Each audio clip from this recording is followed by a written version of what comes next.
Now, it seems to me that Bryan Kohberger and his stand seems to be the stand heard round the world. Everybody's got a different theory for why he took the position he did. The reality of this is he was very, very verbal. Whenever they asked him, he was very sure in his answers on many different things throughout the court hearing. But when it came time to plead guilty or not guilty, Bryan Kohberger seemed exactly what he should have been. Defiant. Now, I get it. A lot of you guys believe that means that his silence meant he was guilty and all of that. Hell, even I, as I was watching it, drunk and shit, I was like, oh, why did he do that?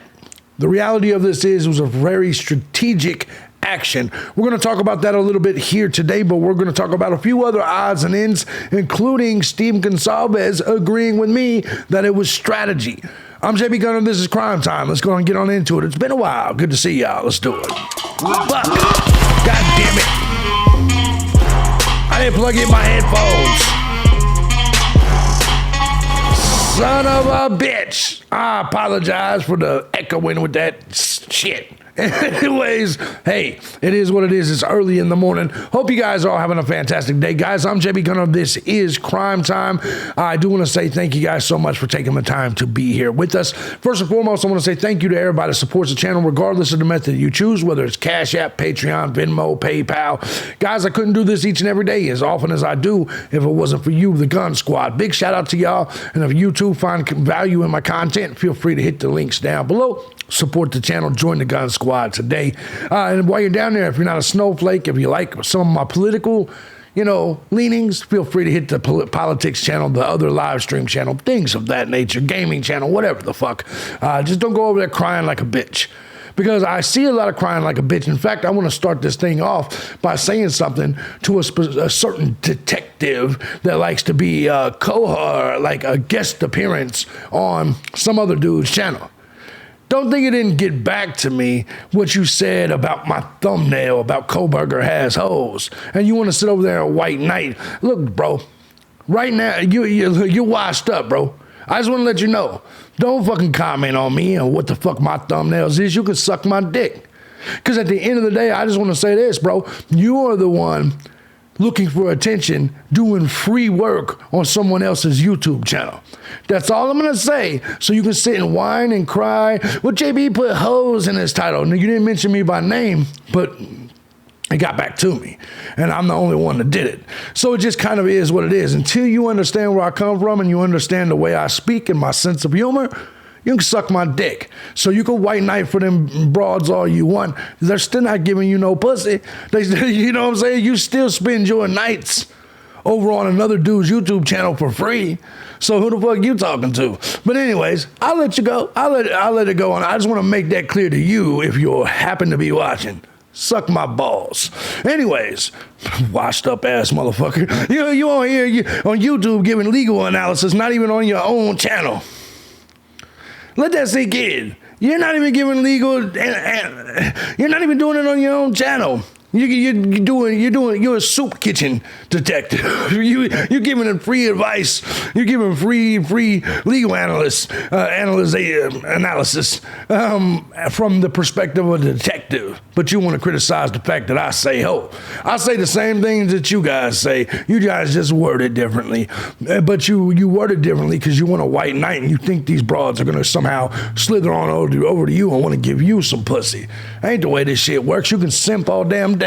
Anyways, let me get back to this. Let's go ahead and get into Kohberger's stand. And we got a lot of things we're going to talk about in this video. I just want to make that clear to you, detective. Suck my balls. Guys, something I want to jump into before we get started here today is I want to bring this to your attention before we get into the stand. Let me ask you a question. Let me ask you a serious question. How can someone's phone ping, how can someone's phone at 2:42 a.m. leave the house? It takes 5 minutes to get to where the car was seen traveling. 2 minutes later. I get it. I just want to throw this out there. I just want to make this clear because I'm going to be analyzing a lot of this shit, okay? Steptoe Village Apartments, 2:42 is where his phone pinged at that exact moment. How in the fuck was his white Elantra, if you claim it's Kohberger's, seen on camera 2 minutes later, 5 minutes away?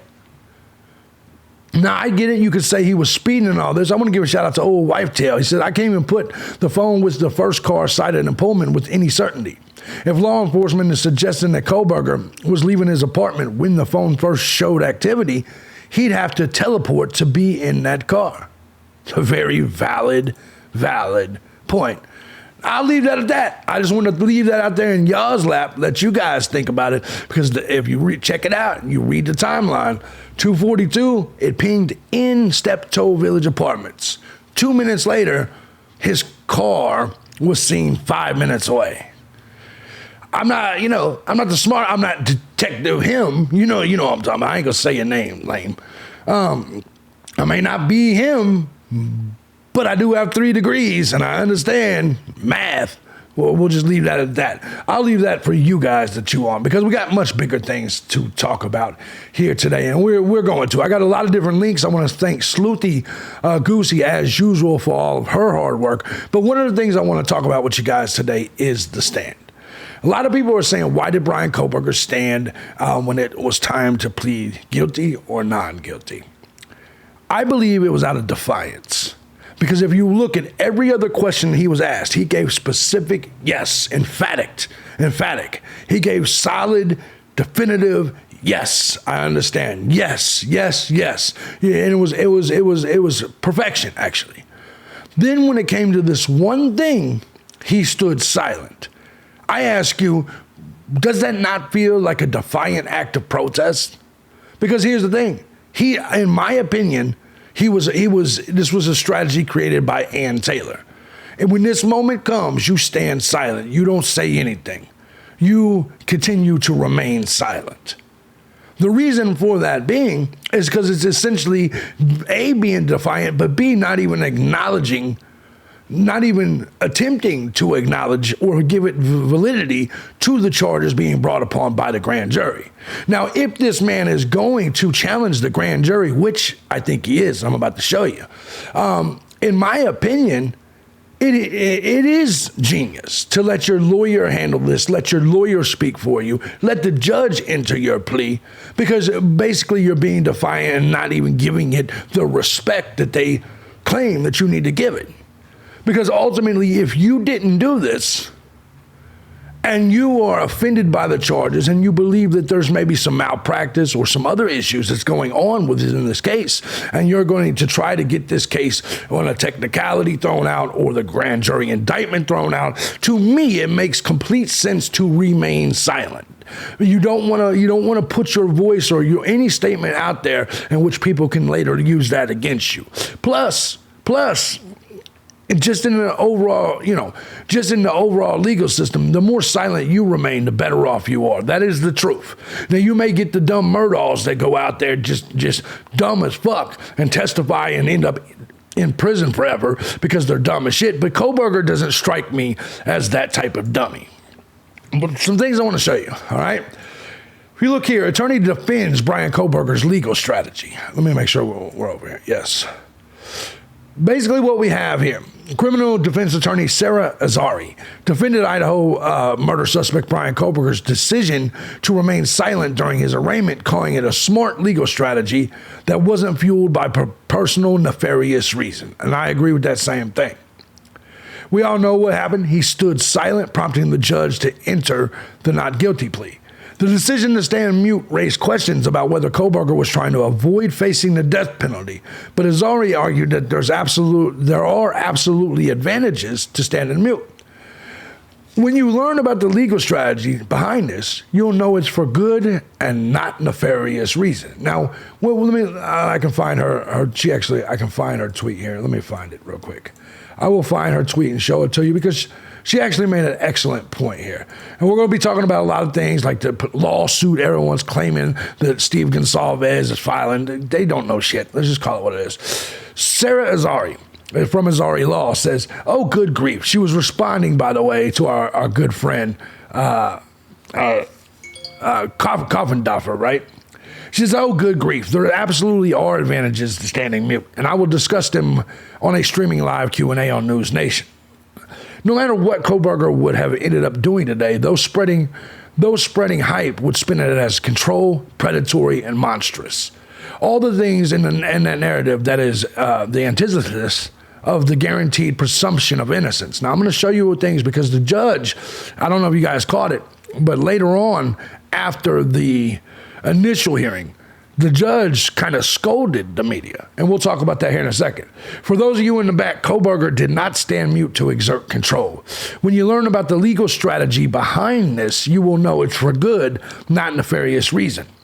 And for those of us who are real trial lawyers, standing mute was clearly telegraphed to the judge and prosecutor, who were not in the least bit surprised. She was responding to Kohberger. Bryan Kohberger stood in silence. This is Kohberger. Stood in silence at the time to enter a plea. He is certainly entitled to stand silent, but I see this as a control move. Everybody says that, right? No one is going to tell me to enter a verdict, is how it came across to me. There is no legal advantage. He knows silence means a not guilty plea will be entered on his behalf. There is, and so we were going back to the original, the actual legal person, not the fucking idiot ex-FBI motherfucker. Let's just call it what it is. A lot of these old, they don't understand. The legal minds do. So I'm going to take the legal mind here over the Kohberger in any time, okay? So clearly, the legal mind is saying that there is legal advantages to doing this. So what is those legal advantages? Let's go back to this, maybe take a look at some of the things that's going on here. Said it was a smart, now here's where I don't necessarily agree with her. Said instead, she said the decision to stand mute was a smart strategy to appease the families of the victims and showing some sort of remorse. Now, I do not agree with that at all. I do not believe he was doing that. She says, we say silence is golden. It's about leaving the door open so that if this is a really bad case in terms of irrefutable evidence, and he does, in fact, ultimately plead guilty in exchange for the death penalty to come off or whatnot, that he's not now pissed off for hurting, reeling families. Although standing mute could help Kohberger's reputation with the families of the victims, attorneys pointed out that it does not change the course of the criminal case. And I agree with that. And I do not believe that he is doing this somehow I don't think he gives a fuck what the family says. I don't give a fuck what the family says. There's no reason to give a fuck what the family says or thinks in regards to this, especially from a legal perspective. Now, where that could be possible is that the family, pretty much all of them, it's pretty much standard that they got to sign off on any particular plea bargain. I don't believe Bryan Kohberger's making a plea bargain. Now, you may look at some of these other YouTubers. And they're claiming that Kohberger is going to make a plea deal in secret. They also claim that Steve Gonsalves is suing Moscow. None of that shit's true. No, none of that shit is true at all. Nor is the one down here where it says Brian smirks. That's not true at all. Anybody that watched the video knows he acknowledged his lawyer. But just like right here where it says Bryan Kohberger, car accident, that's not what happened either. It never happened. And you see there's no question mark at the end of that. It just simply says Bryan Kohberger, car accident, never happened. What they were reporting on is a report that the FBI investigating Bryan Kohberger almost hit him one night at 4 a.m. in their car. Almost. Didn't, though. But there was no car accident. Just like right here, he claims that Kohberger's down in Atlanta killing motherfuckers. All kinds of goofy shit, right? But he ain't the only one. You can look at old Tyler over here. Oh, we got proof, Papa Roger. Proof, Bryan Kohberger's Papa Roger. It goes on and on. And you guys know how I feel about a lot of these. You know how I feel about a lot of these things, a lot of these videos, a lot of these clickbait type shit. So anyways, let's go ahead and get back to this and stop dealing with the other fucking YouTubers. It is what it is. I will recommend two YouTubers, Harsh Reality and Grizzly True Crime. Those are my go-tos. Particularly harsh reality is one of my favorites, just to be real. All right, so let's go ahead and get to some things. Sleuth posts, keep in mind this judge is speaking directly to and referring to those media who are reporting extremely irresponsibly and recklessly, and they know who they are. This is from the judge's mouth. John Judge seems frustrated. He says, we push in a hard way for our clients, but you have larger responsibilities at the same time. June 9th at 10:30 a.m. will be the hearing for the Gonsalves family. 1:30 p.m. that day will be a hearing for the Associated Press. Let's keep going. Hold on, give me a second. It says arguments. On to scrap the gag order, cameras will likely be heard June 27th in person. Shannon Gray stands up and says he wants a different hearing than AP on the gag order because all he wants to do is amend or clarify the gag order. Judge said the AP went straight to the Supreme Court, and that triggered a delay within the request to scrap the gag order. Understand, the AP went to the Supreme Court. Some testimony may be happening in the case from the AP, so Judge says that he thinks Gray should wait to hear that testimony. Irreparable harm goes both ways, Judge says. Arguing that the First Amendment is absolute is also troubling. The Associated Press needs to tone it down. Basically, he's saying the press in itself is doing irreparable harm to this case. There's a lot of irreparable harm from media that is affecting a fair trial. Exactly. Now, keep in mind, the judge of this case said there's a lot of shit going on with the media that is affecting a possibility of a fair trial. Keep that in mind, because ultimately, I told you guys this before, he's not going to get a fair trial. All of you guys are bullshit. All of you guys are fucking him over. And in the end, you same people that are running around here jerking off Chief Fry's dick and shit, saying that Kohberger is going to be guilty and you're coming up with all these stories, you might be the very reason he goes free. You guys get mad at me, say I give people reason to doubt. No, you motherfuckers give reason to doubt. You guys are giving him his way out, which I'm happy for. That's a very concerning, this is a very high profile case, the judge said. There's a lot of interest here. My job is to consider all the potential harms or all the injuries. We have all constitutional responsibilities to the First and Sixth Amendment. What I'm seeing in the newspaper is no discussion about the importance of the Sixth Amendment. Exactly. This man deserves a fair trial.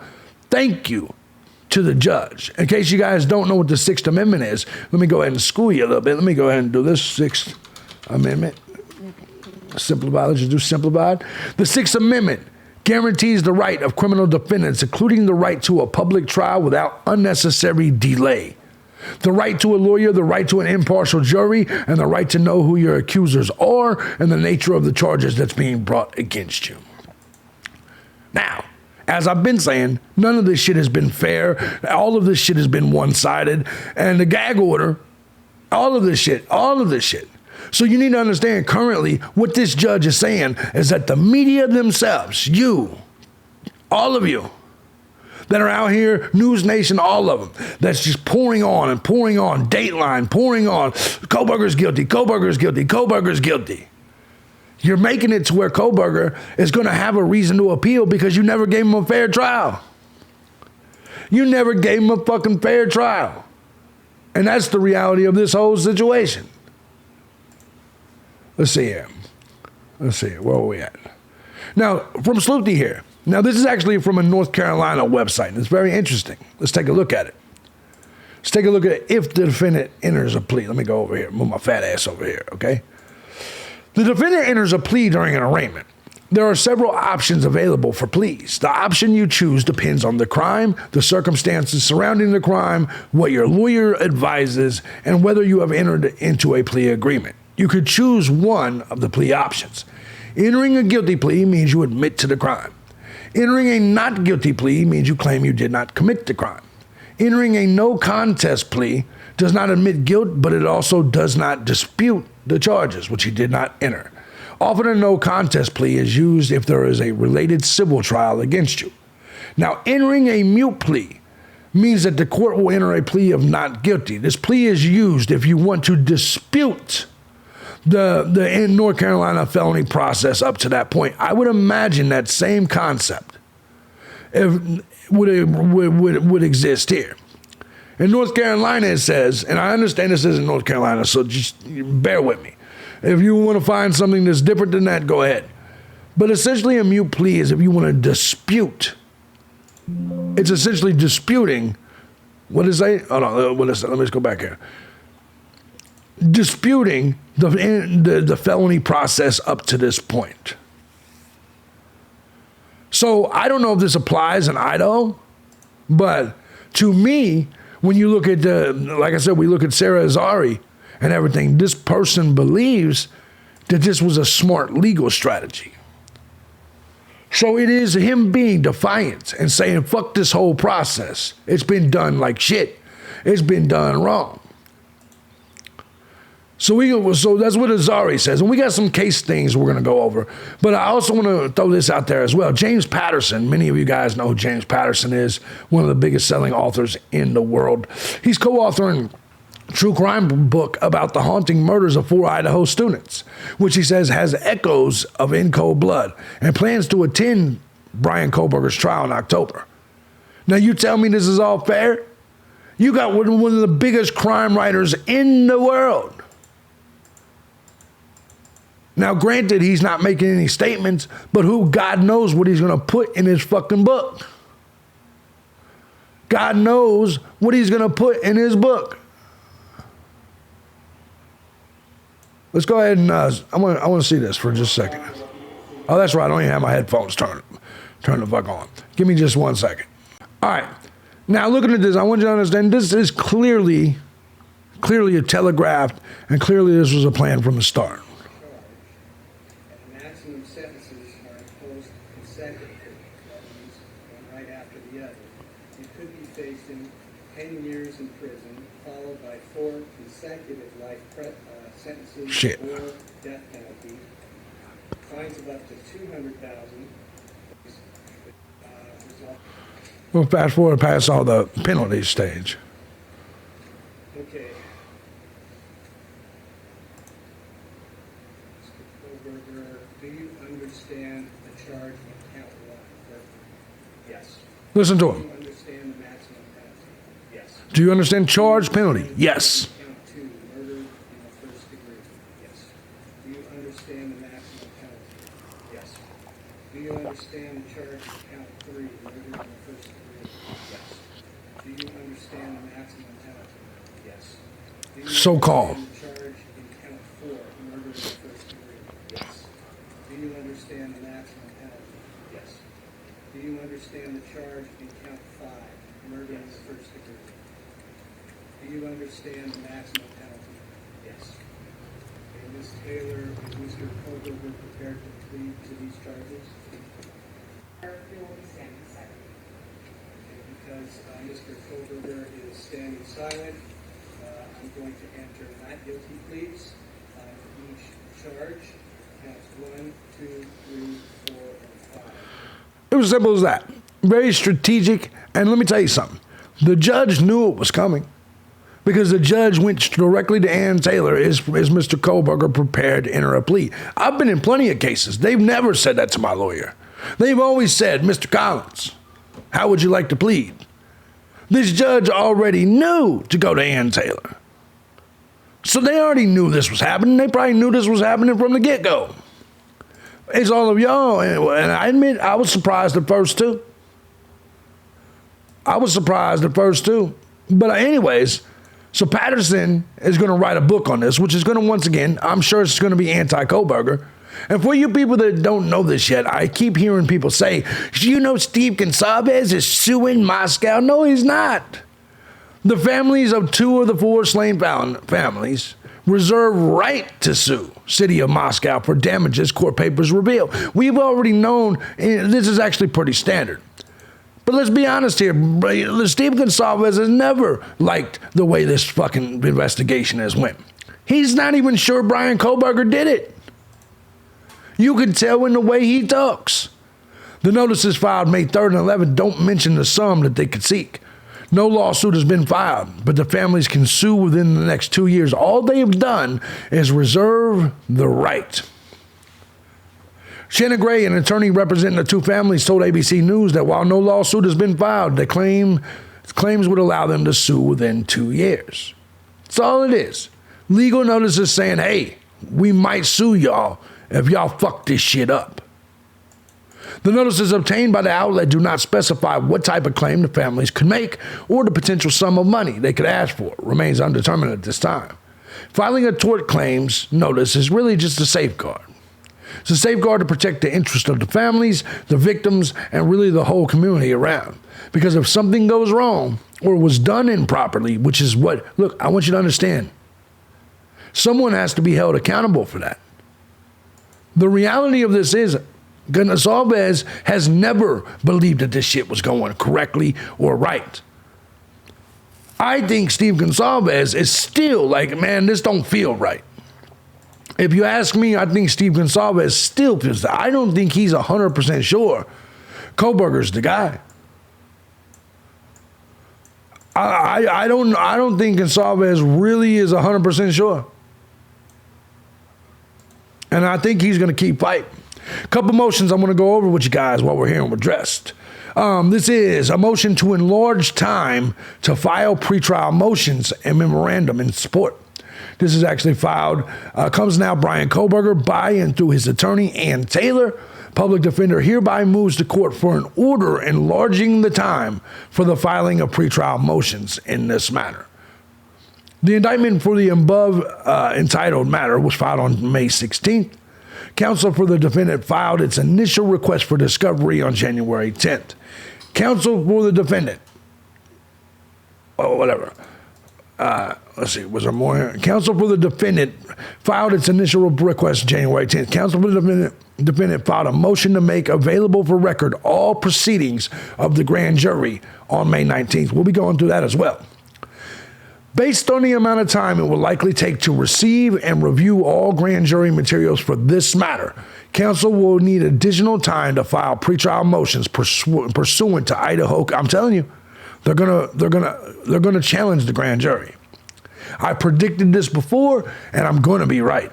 Counsel requests enlargement of time to file pretrial motions of at least 28 days from the receipt of the requested grand jury materials and other discovery materials previously requested.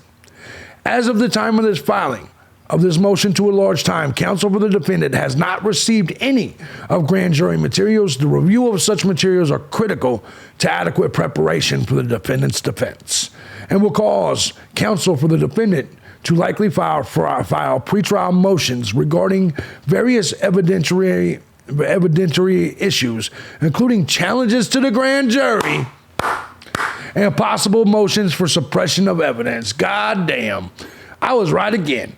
Counsel makes this request for the enlargement of time based on the belief that the defendant will be subject to prejudice, harmful error, and inadequate defense without the opportunity to review grand jury materials prior to the filing of pretrial motions. Bam! And yes, I did predict this. In case you don't remember, oh shit, wrong one. Let me see here. Let me show y'all right here. But son of a bitch. What I want to show you is this shit. If you look clearly at this channel, you will see where I talked about Kohberger fighting the indictment right here. 5 days ago, I said, will Bryan Kohberger get the grand jury indictment thrown out as a technicality? And that's currently where we sit right here. That's what they're going to try to do. Motion to make all available the record of all proceedings of the grand jury pursuant to ICR 6.2. Comes now Bryan Kohberger by and through his attorney, Ann Taylor, hereby moves the court for an order directing the clerk of court to unseal the record and make it available to allow for examination and to allow for the preparation of transcriptions of all proceedings conducted by the grand jury in the above entitled manner. except for the deliberation portion of the proceedings. That makes sense. Counsel specifically requests that the following be included in the record to be provided: a copy of any and all petitions for summoning a grand jury related to this case, a copy of any and all order or orders assigning judge related to this case. Makes sense to me. A copy of any and all order to summon jurors and notice of the hearing. 4, a transcript of the initial seating of the grand jury, which ultimately heard evidence in the case against the defendant. The transcript should include, but is not limited to, the list of all of the prospective jury pool, administration of the oath to the prospective grand jurors, board of the prospective grand jurors by the prosecutor and the court, and any questionnaires or instructions given to prospective jurors, as well as a list of all persons present. A verbatim transcript of the proceeding in which evidence against the defendant was presented to the grand jury, in addition to the record of testimony presented to the grand jury. That transcript should include a record of comments of the court and prosecuting attorney and deputy prosecuting attorneys to the grand jury. Whether in opening statement or closing remarks, or response to questions by the grand jury, and any questions submitted to the grand jury, whether oral or written, as well as list of persons present during the proceeding. A copy of the jury instructions provided to the grand jurors who heard the evidence against the defendant. A list of names of the grand jurors who heard the evidence against the defendant. A copy of all of the documents and records, a transcript of any and all proceedings containing information related to the following matters addressed in the relevant Idaho criminal rules provided below, if not otherwise already included in the record created above. A, the number of grand juries in presence of a quorum per Idaho criminal rule, the summoning of the grand jury, the impaneling of the grand jury, impaneling of the grand jury. I've never been in front of a grand jury, so I don't know what none of that shit means. D, the grand jury presiding juror, oath and duties. The presiding juror, oath and duties per all them criminal rules, right? The deputy presiding. The charge to the jury per Idaho criminal rule. The excuse of any juror, Idaho criminal rule. Any evidence presented to the grand jury per Idaho criminal rule. Any inquiry by the prosecutor regarding whether or there are grounds for disqualification of any grand juror. Any list of elements of offenses provided by the prosecutor. Any advice given by the prosecutor regarding the standard for the probable cause for the person's refusal to testify. Any grand jury subpoenas issued or served. Any opening statements or jury instructions on applicable law provided by the prosecutor, whether oral or written. Any indictment prepared by the prosecutor for consideration by the grand jury at the request of the grand jury. All recorded proceedings in this case. The presence of any and all persons at all times at the grand jury sessions in this case, and the permission for such presence. Any subpoena and subpoena duces to I don't even know what that word is, issued either by the presiding juror or the prosecutor in this case. Any questions asked of any witnesses, there we go. Any evidence for the defendant requested or ordered to be produced by the grand jury. Any returned indictment in this case per the grand jury. A list of the vote of the grand jurors for each charge. All documentation regarding a return of no bill pursuant to Idaho criminal law. W, why any and all other information, documents, records, or transcripts regarding the grand jurors or the indictments. He wants it all, right? X, the term of service of the grand jury. 9, a copy of any and all documents or records and transcripts of any and all proceedings pertaining. You pretty much get it. This motion is based on the 5th, 6th, and 14th Amendments to the United States Constitution, Sections 8 and 13 of the Idaho Constitution, and enabling legalization enacting these guarantees. Furthermore, the motion is made on the grounds that the record of said proceeding is necessary for counsel for the defendant to prepare a defense in this matter. Counsel for the defendant further moves the court to order the cost necessary for the preparation and completion of the record be paid at the county's expense and no expense to the defense. Makes sense. This request is made on the grounds that the defendant was determined to be indigent and his representation is provided by the public defenders. Leave to present testimony and oral argument is hereby requested. So there we go. That's a motion there. There's a motion requesting release of grand jury materials. We've already seen all this. We pretty much know what this is. All expert witness and all the shit. They want everything with the grand jury, period. And it makes sense. By the way, Steve Gonsalves is quoted to say, the way Bryan Kohberger addressed the whole courtroom was very defiant. That's exactly right. It's exactly right. He believes it was defiance and it was a legal strategy. And he's 100% right. That's exactly what it is. So what was Kohberger's stand? It was strategy. It was defiance. It was saying, nah, man, fuck y'all. I ain't saying shit. It wasn't an admission of guilt. It was legally doing the smart thing to leave everything open because you never know the direction that this case is going to go. And you know what? I think Ann Taylor is coaching him along on this very, very properly.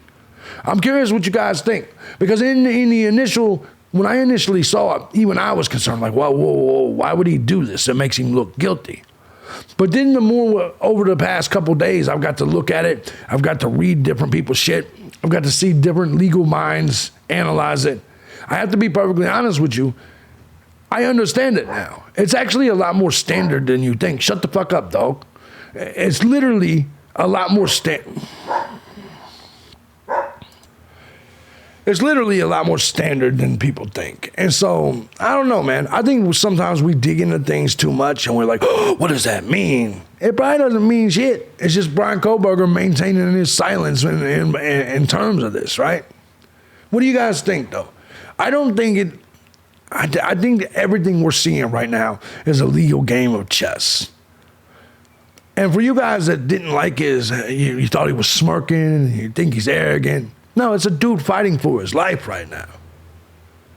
Whether he did it or didn't do it, it's a dude fighting for his life right now. And currently, he's a dude, according to our Constitution and according to our country, that is innocent. So all you people that are like, no, he's guilty, you're the ones in the wrong.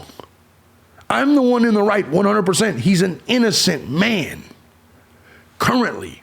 As of May 24, 2023, at 8:58 a.m., Bryan Kohberger, is an innocent man. According to the system, he's never committed a crime, never been convicted, never anything. He's an innocent man. Will he remain that way? Only time will tell. Guys, if you like what I do here and you find my content valuable, feel free to hit the links down below. Support the channel. This is your video for today. I know it's a little bit long-winded, but I didn't do one yesterday. I had quite a bit to talk about. I just wanted to say what's up to you guys. I love you guys. I'm JB Gunner. This is Crime Time. Have a wonderful, wonderful Wednesday. Peace out.